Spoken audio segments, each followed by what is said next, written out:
ሰላም ውድ ቤተሰቦቻችን እንዴት አላችሁ? እግዚአብሔር ይመስገን። እንግዲህ ሰሞኑን ቭሎግ መስራት እየተለማመድኩ ነው፣ ቮይስ ኦቨር ማድረግ እየተለማመድኩ ነው ማለት ነው። ሰሞኑን በዩቲዩብ እመጣላችኋለሁ። ከዚህ በኋላ እንግዲህ ሰብስክራይብ አድርጉ፣ ከላይ ባዮ ላይ ያለው ሊንክ እየተጫናችሁ። ለማንኛውም ወደ ዛሬ ቭሎግ ስንመጣ እንደምታዩት እንግዲህ ጤፍ ውቂያ ነበር የነበረው። ያው ቪዲዮ እያብራራሁኝ ሪከርድ አላደረኩም፣ ምክንያቱም ከውቂታዎቹ አንዱ ስለሆንኩኝ ስራ መስራት ስላለብኝ ብዙም ቪዲዮ ላይ ትኩረት አላደረኩም ነበረ። ስልኬን አስቀምጬ ነበር ቪዲዮ ስቀርጽ የነበረው። እንደምታዩት ሳት የሆነ ሶስታችንም እንግዲህ ጓደኛሞች ነን፣ ሚዜዎችም ነን፣ ማህበርተኞች ማለት ነው። እዚያው ደም ያደርነው ሶስታችን ነን።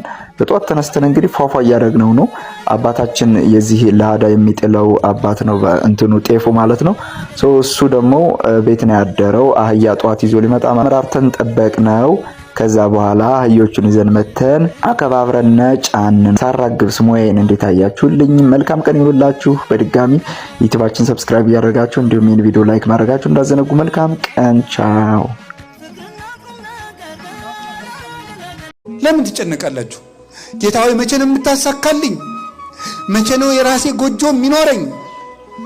የራሴ መጠለያ የሚኖረኝ? አከራዮቼ እኮ ጨቅጭቀው ገደሉኝ። አንዱ የሚበላው አጥቶ አስፋልት ላይ ያድራል፣ ረሃብ መሮታል። አንተ ደግሞ ለቤት ኪራይ የምከፍለው እያለ የአከራይዋ ጠባይ ነው የመረረ። ወይ ጥጋብ! ይሄ እንደው እናቱ የሞተችበትና ገበያ ሄደችበት እኩል ያለቅሳል። እውነት ነው፣ አከራይ የሚጨቀጭቅ ይመስለኛል። አልፎ አልፎ አከራይ ይጨቀጭቃሉ፣ ደሞዝ እያጣሩ ይጨምራሉ፣ ሲወደድ ይጨምራሉ። እነሱ ያለ ቤት የተፈጠሩ አይመስሉም። እንደው ከእናታቸው ማህፀን ሲወጡ እንደው አንድ ቪላ እያያዙ የተወለዱ ነው የሚመስሉት፣ ሲጨክኑ ማለት ውጡ ሲሉ።